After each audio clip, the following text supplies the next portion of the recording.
السلام علیکم ورحمۃ اللہ وبرکاتہ۔ یہ سوال اب تک بہت سارے لوگوں کی طرف سے آ چکا ہے کہ اگر قربانی کا جانور مر جائے یا گم ہو جائے تو ایسی صورت میں ہمیں دوسرا جانور لینا ہوگا یا نہیں۔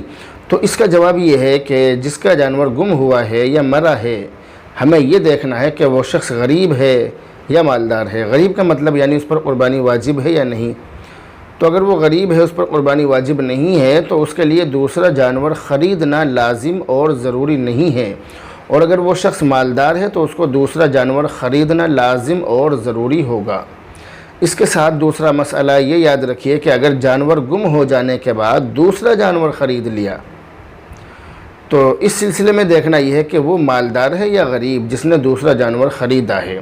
اگر وہ مالدار ہے یعنی اس پر قربانی واجب ہے تو ایسی صورت میں اس پر ایک جانور کی قربانی واجب ہوگی۔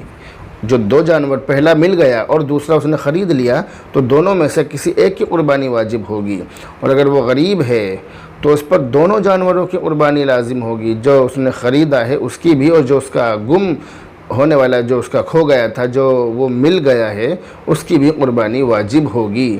لیکن اگر اس فقیر شخص نے دوسرا جانور نہیں خریدا تو اس پر ایک ہی کی قربانی واجب ہے، جو اس کا گم ہوا تھا اور وہ مل گیا ہے تو پھر اس کی قربانی واجب ہے۔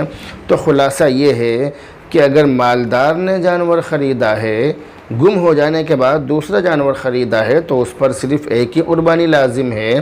اور اگر غریب نے گم ہو جانے کے بعد دوسرا جانور خرید لیا اور پہلا بھی مل گیا تو ایسی صورت میں اس پر دونوں کی قربانی واجب ہے، اس لیے وہ دونوں کی قربانی کرے گا۔